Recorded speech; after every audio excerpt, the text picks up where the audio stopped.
Chapter 2. I was really looking forward to starting school. I was going into the first grade. Finally! Atticus made Jem take me to school on the first day. I think Atticus even gave him some money as a bribe to let me tag along because I heard a jingle in Jem's pockets on the way. Jem told me that during school I wasn't supposed to bother him.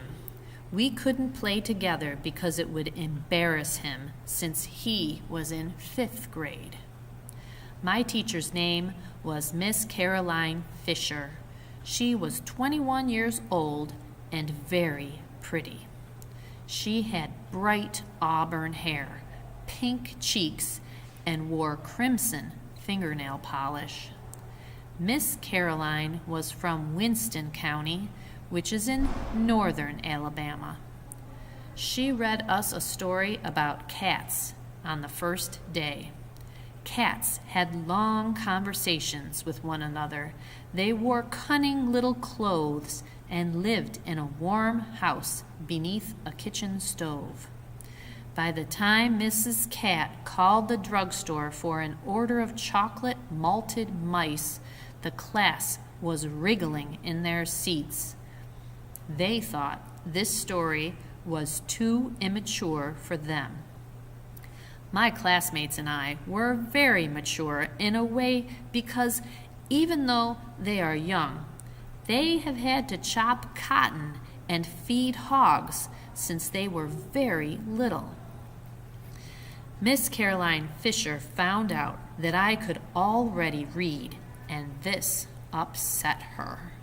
She wanted to teach me to read herself, I guess, and I think it disappointed her that I already knew how. So she got mad at me. How ridiculous! She told me that my father, Atticus, should not teach me anymore because he would do it all wrong. But I told her that he didn't teach me. So Miss Caroline said, "Let's not let our imaginations run away with us, dear. Now you tell your father not to teach you any more. It's best to begin reading with a fresh mind. You tell him I'll take over from here and try to undo the damage. Your father does not know how to teach." I guess I picked up reading from sitting on my father's lap each night while he read the newspaper out loud and followed along underneath the words with his finger. Miss Caroline also got mad at me for knowing how to write. Calpurnia was to blame for that.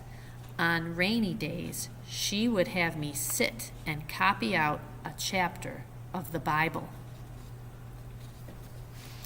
When lunchtime rolled around on the first day of school, Miss Caroline noticed that Walter Cunningham had no lunch.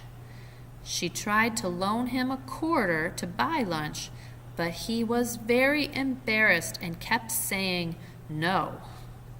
The class expected me to explain the situation to Miss Caroline, so I did. When I stood up, she asked, "What is it, Jean Louise?" I replied, "Miss Caroline, he's a Cunningham." But she didn't understand what I meant. What I was trying to tell her was that the Cunninghams are very poor farmers, but they never took charity.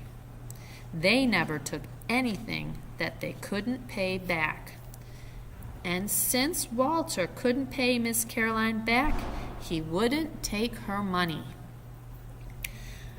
I remember one time when Atticus did some legal work for Walter Cunningham's father, whose name is also Walter.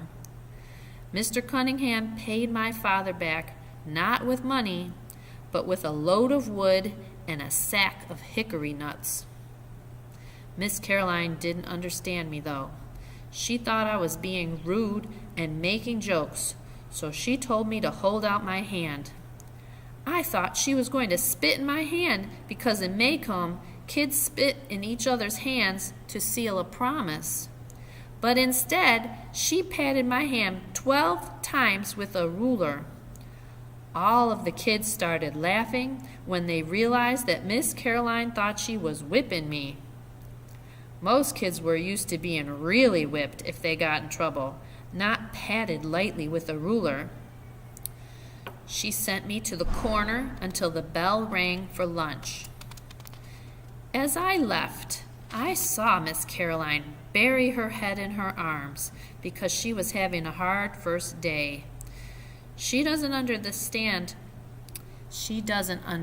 the way we do things here in Maycomb, and she doesn't understand how poor some of the kids are. I would have felt sorry for her if she had not been so mean to me. She was a pretty little thing.